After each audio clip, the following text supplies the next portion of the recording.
आज हम पढ़ेंगे चुंबक में स्पर्शजा नियम, टेंजेंट लॉ। स्पर्शजा नियम क्या होता है ये चीज़ देख लेते हैं हम। स्पर्शजा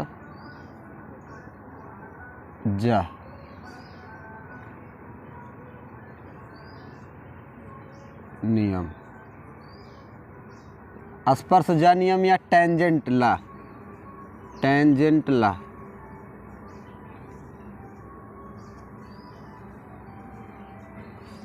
है ना। जैसे साइन को जा कहते हैं और कास को दिक, टेन को हो गया स्पर्शजा और कोज्जा कहते हैं कास को। तो ऐसे क्या है, टेन स्पर्शजा है।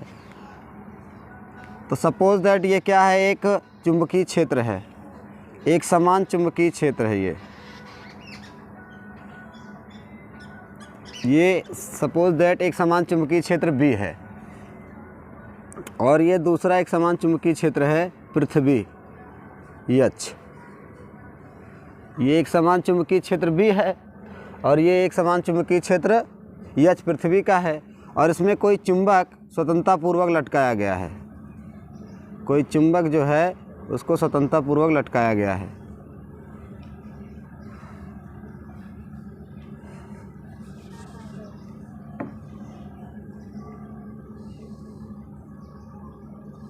ये है चुंबक, इसको जो है स्वतंत्रतापूर्वक लटकाया गया है नॉर्थ साउथ।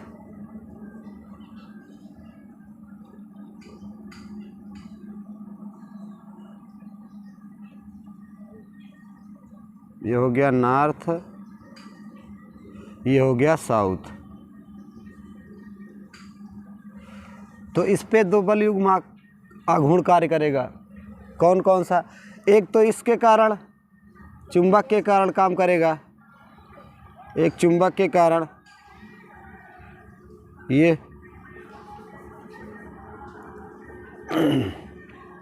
यम भी,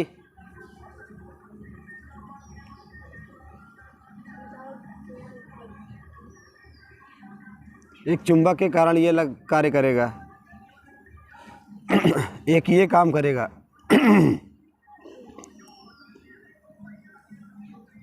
यम भी, ये तो चुंबक के कारण हो गया। अब एक पृथ्वी के कारण कार्य करेगा, ये MH और ये MH है ना। ये बल युग्म आघूर्ण इस पर कार्य करेंगे जो इसको संतुलन की अवस्था में बनाए रखेंगे ताकि ये क्या हो, घूमे ना। स्वतंत्रतापूर्वक लटकाने का मतलब क्या है कि जब ये दो समान चुंबकीय क्षेत्र में इसको लटकाया जाएगा तो क्या होगा, एक जो है चुंबकीय बलाघूर्ण कार्य करेगा, एक पृथ्वी बलाघूर्ण जो इसको क्या किए रहेंगे, स्वतंत्रतापूर्वक लटकाए रहेंगे और ये घूमने नहीं पाएगा। तब इस अनुसार क्या हो जाएगा, एम बी का बलाघूर्ण, एम बी का बलाघूर्ण बराबर MH का, MH का बलाघूर्ण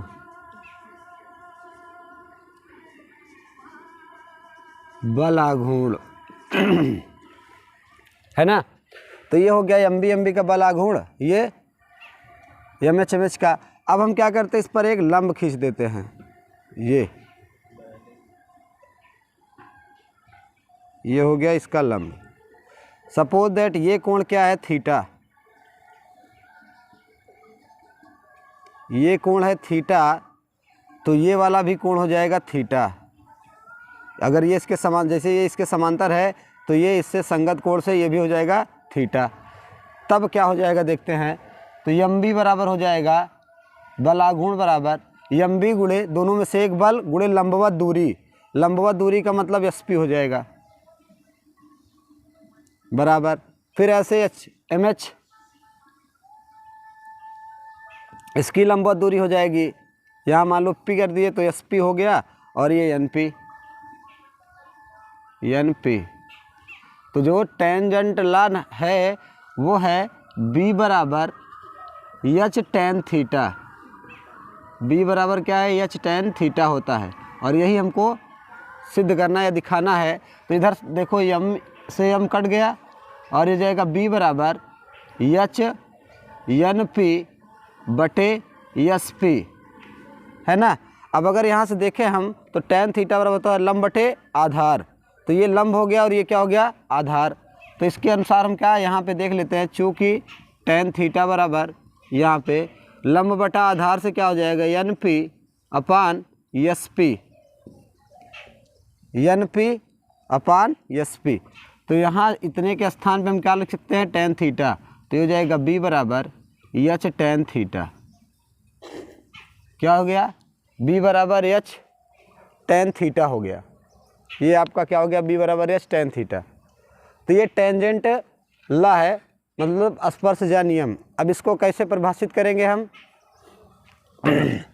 जब एक चुंबक दो एक समान चुंबकीय क्षेत्र में, एक पृथ्वी और एक चुंबक, दो एक समान चुंबकीय क्षेत्र में स्वतंत्रता पूर्वक लटकाया गया हो, तो चुंबकीय क्षेत्र जो चुंबकीय क्षेत्र होता है वो पृथ्वी क्षेत्र का 10 गुना होता है। ये इसका स्पर्शजा का नियम है। मतलब कि एक समान चुंबकीय क्षेत्र में, एक समान दो चुंबकीय क्षेत्र में, ये सपोज दैट चुंबकीय क्षेत्र B है और ये पृथ्वी का चुंबकीय क्षेत्र H है।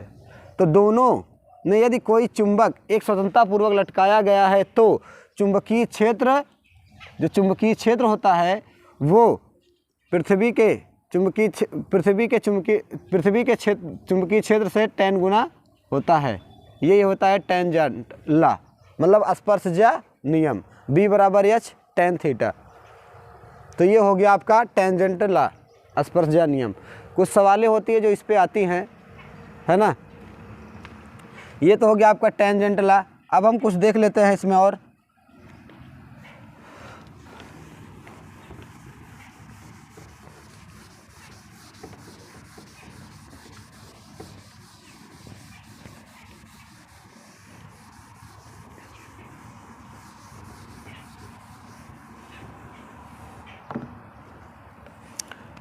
भौगोलिक यामोत्तर और चुंबकीय यामोत्तर में संबंध देख लेते हैं। भौगोलिक यामोत्तर और चुंबकीय क्षेत्र, चुंबकीय यामोत्तर में ये सपोज दैट आपकी पृथ्वी है।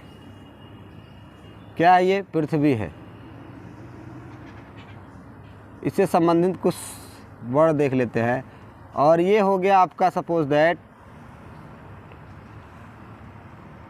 नॉर्थ भौगोलिक, जी का मतलब जियोग्राफिकल, और ये हो गया साउथ जियोग्राफिकल। मतलब ये उत्तरी ध्रुव हो गया पृथ्वी का, ये दक्षिणी ध्रुव हो गया पृथ्वी का। भौगोलिक हो गया ये,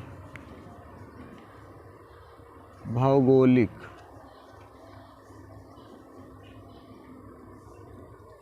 और ये कोई या ना जी, और ये कोई चुंबक है,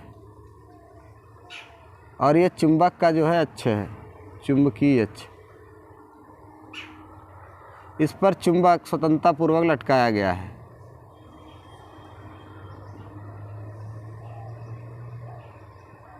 तो ये हो जाएगा इसका नॉर्थ यस, नॉर्थ यम लिख देते हैं। नॉर्थ यम का मतलब मैग्नेट, मतलब चुंबक का उत्तरी ध्रुव है ये। जब हम किसी चुंबक को क्या करते हैं, स्वतंत्रता पूर्वक लटकाते हैं, तो वो पृथ्वी के नॉर्थ की ओर रेस्ट करता है। और ये हो गया नॉर्थ, ये हो जाएगा साउथ यम, मतलब ये चुंबकीय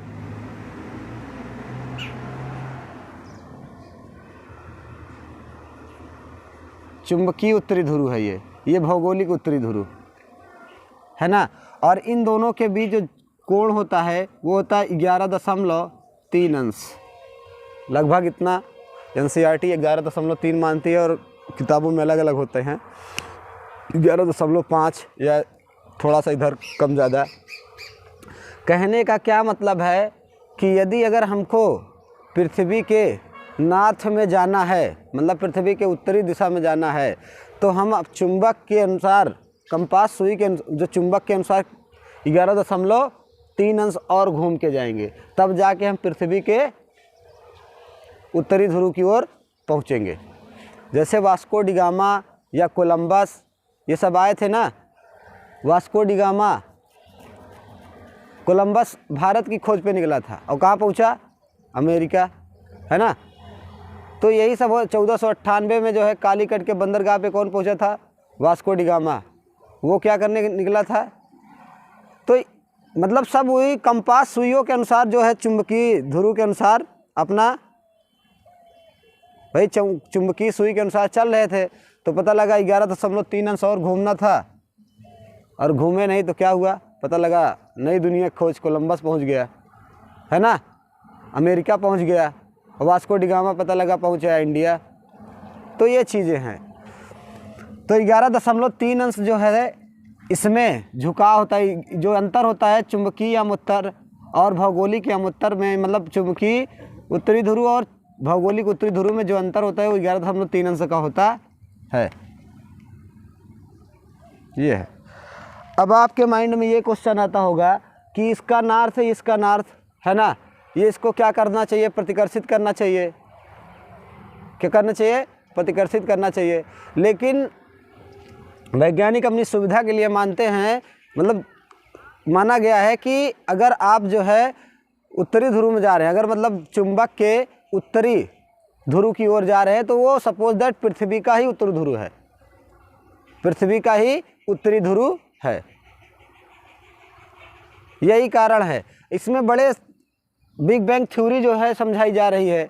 अभी इसमें बहुत सारी जो है वैकल्पिक घटनाएं हैं, बहुत सी मतलब काल्पनिक घटनाएं हैं कि चुंबक में ऐसी कौन सी शक्ति, ये कहाँ से ये शक्ति है, कौन सा ऐसा क्या कोई कुछ गाड़ के रखे हैं चुंबक में, कोई चुंबक पृथ्वी के अंदर कोई चुंबक गाड़ के रखे हैं जो पृथ्वी चीज़ों को अपनी ओर आकर्षित करती है।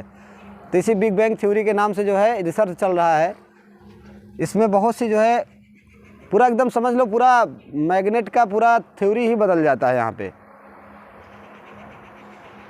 यही कारण होता है, यही कारण है कि जो है नॉर्थ को, चुंबक के नॉर्थ को पृथ्वी का नॉर्थ माना जाता है और पृथ्वी के साउथ को चुंबक का साउथ माना जाता है। जबकि ऐसा नहीं, पृथ्वी का नॉर्थ भाई नॉर्थ है तो इसको प्रतिकर्षित करना चाहिए। और इसमें कुछ शब्दावलियाँ हैं, उसको देख लेते हैं हम। दिक्पात कोण, दिक्पात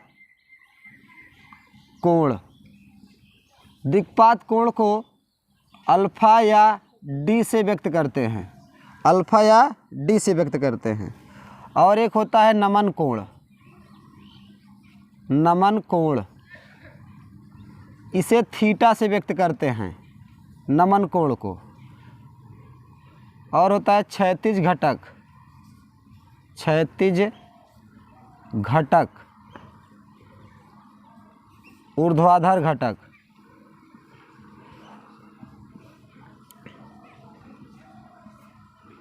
घटक।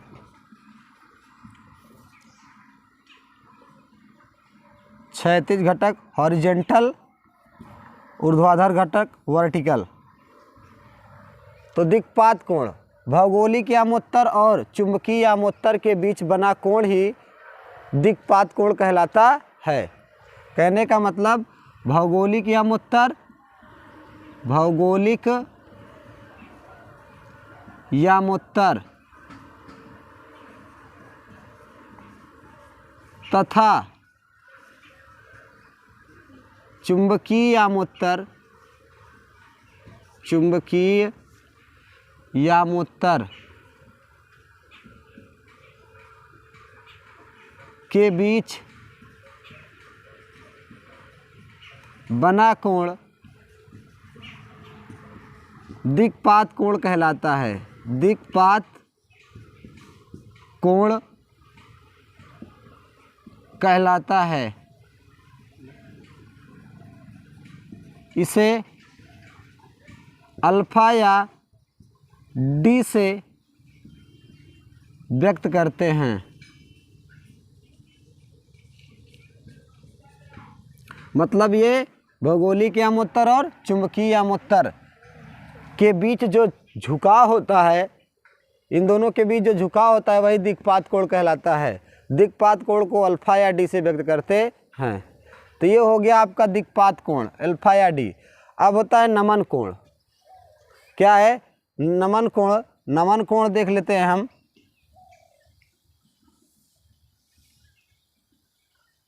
ये क्या हो गया? सपोज दैट क्षैतिज घटक और ये ऊर्ध्वाधर घटक, वर्टिकल, और ये इसका परिणामी आई हो गया, परिणामी इसका आई हो गया।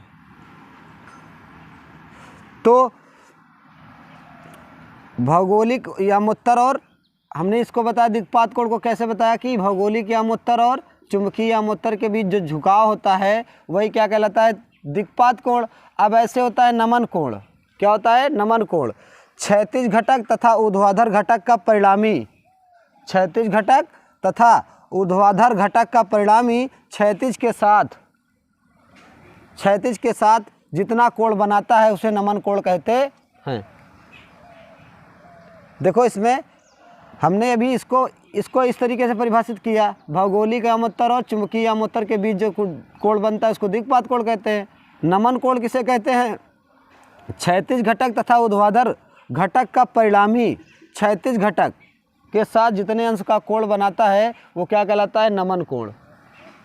क्षैतिज घटक तथा ऊर्ध्वाधर घटक का परिणामी क्षैतिज घटक के साथ जितने अंश का कोण बनाता है उसे क्या कहते हैं? नमन कोण कहते हैं। इसको लिखना चाहो तो यहीं से लिख सकते हो। और क्षैतिज घटक, क्षैतिज स्थिति में टूटा गया घटक क्षैतिज घटक, ऊर्ध्वाधर स्थिति में टूटा गया घटक ऊर्ध्वाधर घटक कहलाता है। तो ये हो गया आपका क्षैतिज घटक और ऊर्ध्वाधर घटक की परिभाषा और नमन कोण की। तो नमन कोण की परिभाषा अगर आप चाहो तो लिख सकते हो यहाँ पे, नमन कोण। नमन कोण को थीटा से व्यक्त करते हैं। क्षैतिज घटक, क्षैतिज घटक तथा ऊर्ध्वाधर घटक का परिणामी क्षैतिज के साथ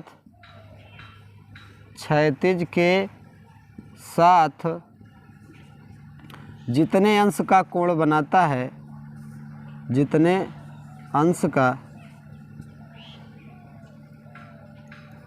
कोण बनाता है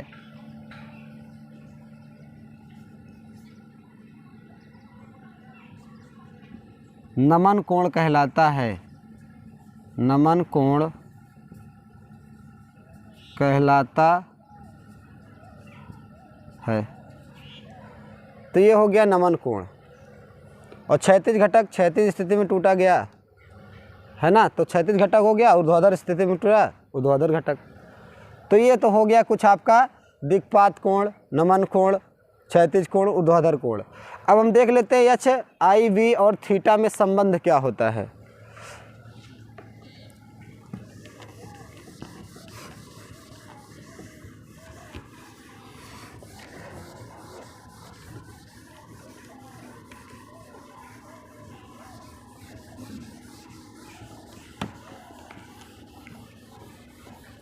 एच, आई, वी और थीटा में संबंध देख लेते हैं। एच, आई, वी तथा थीटा में संबंध।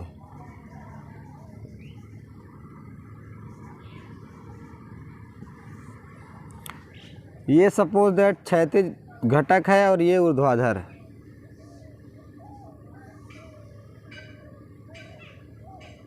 ये क्षैतिज घटक हो गया, ये ऊर्ध्वाधर, और इसका परिणामी सपोज दैट ये है, और इसके समांतर ये हम एक रचना कर दिए।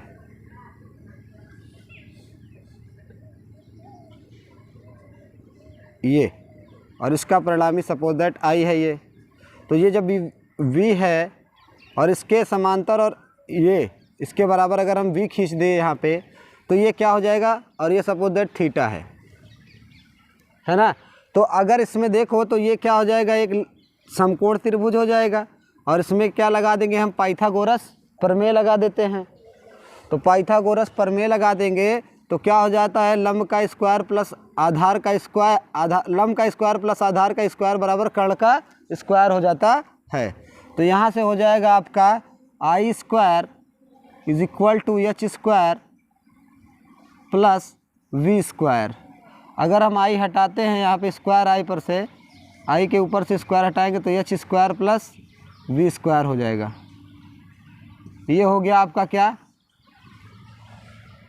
आई और एच और वी में संबंध, ये चीज़ हो गया। अगर हम यहाँ से क्या लगा लें, टेन थीटा, तो टेन थीटा बराबर हो जाएगा लंब बटे आधार, तो लंब वी हो गया, आधार एच हो गया, तो थीटा बराबर हो जाएगा आपका tan inverse V upon H, ये हो गया।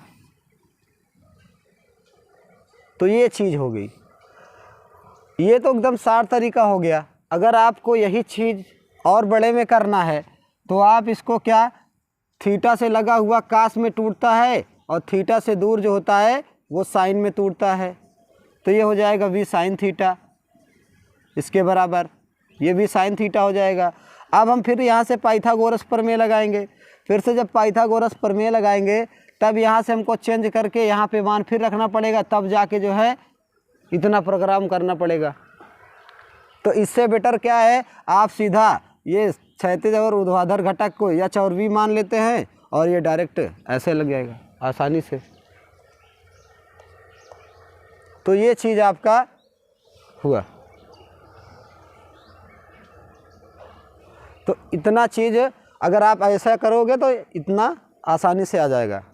अब हम देख लेते हैं चुंबकीय पदार्थों में तुलना, है ना, जैसे प्रतिचुंबकीय, अनुचुंबकीय और लौहचुंबकीय पदार्थों में तुलना देख लेते हैं। और ये इसका लास्ट टॉपिक है, चुंबक का लास्ट टॉपिक है। आज से चुंबक क्या हो जाएगा, चुंबक का जो चैप्टर है वो समाप्त हो जाएगा। तो हम देख लेते हैं तुलनात्मक अध्ययन किसमें, प्रतिचुंबकीय पदार्थ,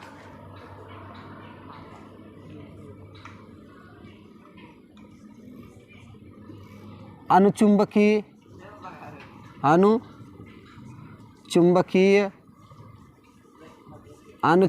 पदार्थ, और हो गया लौह चुंबकीय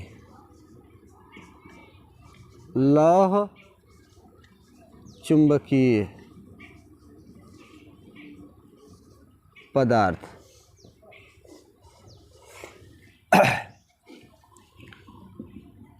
हम कुछ यहाँ पे पढ़ेंगे, कुछ तुलनात्मक अध्ययन कर लेंगे, बाकी और जो बचा रहेगा, जो और अगर आपको अधिक पढ़ना है तो आप किताब से अपने पढ़ सकते हो।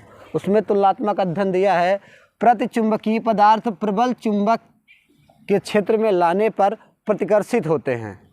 क्या होते हैं, प्रतिकर्षित होते हैं। प्रबल चुंबक से प्रतिकर्षित होते हैं, प्रतिकर्षित होते हैं, और ये प्रबल चुंबक से आकर्षित होते हैं, प्रबल चुंबक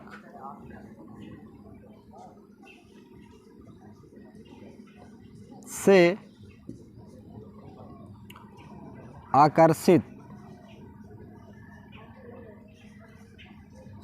आकर्षित होते हैं, और इनका गुण इनसे काफ़ी मिलता जुलता रहता है। ये लौह चुंबकीय पदार्थ लौह चुंबक से बहुत अधिक आकर्षित होते हैं, बहुत अधिक आकर्षित होते हैं। लौह चुंबक से बहुत अधिक आकर्षित होते हैं।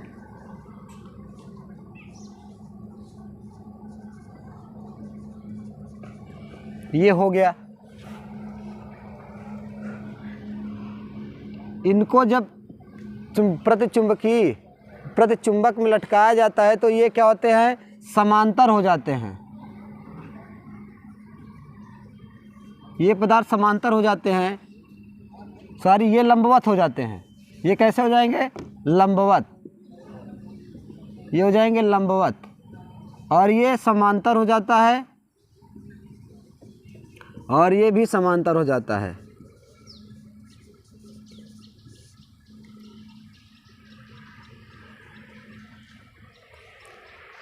इनकी प्रवृत्ति जो है ताप पर निर्भर नहीं करती। प्रवृत्ति, प्रतिचुंबकीय पदार्थों की जो प्रवृत्ति होती है वो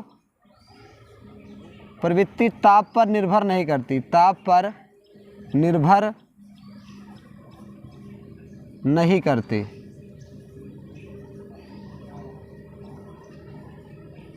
ये बहुत कम निर्भर करती है, बहुत कम निर्भर करती है। इनकी जो प्रवृत्ति होती है बहुत कम निर्भर करती है, और ये परम ताप के व्युत्क्रमानुपाती होते हैं। परम ताप के व्युत्क्रमानुपाती होते हैं, व्युत्क्रमानुपाती होते हैं। हम तुलनात्मक अध्ययन पढ़ रहे हैं। ये जहाँ पे तीव्रता अधिक होती है ना, जहाँ पे तीव्रता अधिक होती है उधर आकर्षित होते हैं, और ये जहाँ पे तीव्रता कम होती है वहाँ आकर्षित होते हैं। और ये भी वही, इनके गुण लगभग सेम टू सेम ऐसे होते हैं। तो कहने का मतलब तीव्रता अधिक होने पर अधिक तीव्रता की ओर आकर्षित होते हैं, अधिक तीव्रता की ओर आकर्षित होते हैं, आकर्षित होते हैं। और ये कम तीव्रता की ओर, कम तीव्रता की ओर आकर्षित होते हैं, आकर्षित होते हैं। ये कम तीव्रता की ओर आकर्षित होते हैं, और इनमें लौह चुंबकीय पदार्थों में अधिक गुण होता है। मतलब ये क्या होंगे,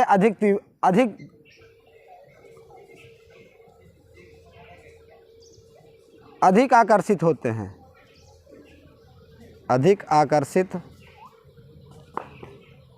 होते हैं। कहने का क्या मतलब है, नौ अनुचुंबकीय वाले अधिक पदार्थ इसमें गुण पाए जाते हैं। अनुचुंबकीय वाले पदार्थ लौह चुंबकीय में अधिक पाए जाते हैं। उदाहरण में इसका देख लेते हैं हम। जैसे में 5 नंबर में, जैसे में हो जाएगा इसका, जैसे हो गया सोना Au, जिंक, कॉपर, जल NaCl,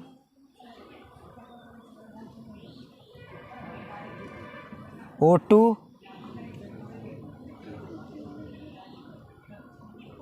ये इतना हो गया जिंक, कॉपर। इसका हो जाएगा आपका प्लेटिनम, एल्युमिनियम, ये सब पदार्थ हैं।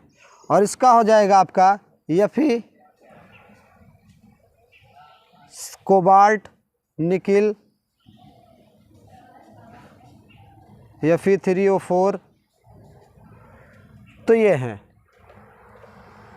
और उदाहरण आप अपनी किताब से लिख सकते हो। तो ये तो आपके 5 तुलनात्मक अध्ययन हो गए।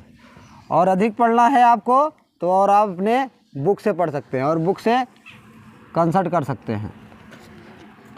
तो ये आपका हो गया तुलनात्मक अध्ययन।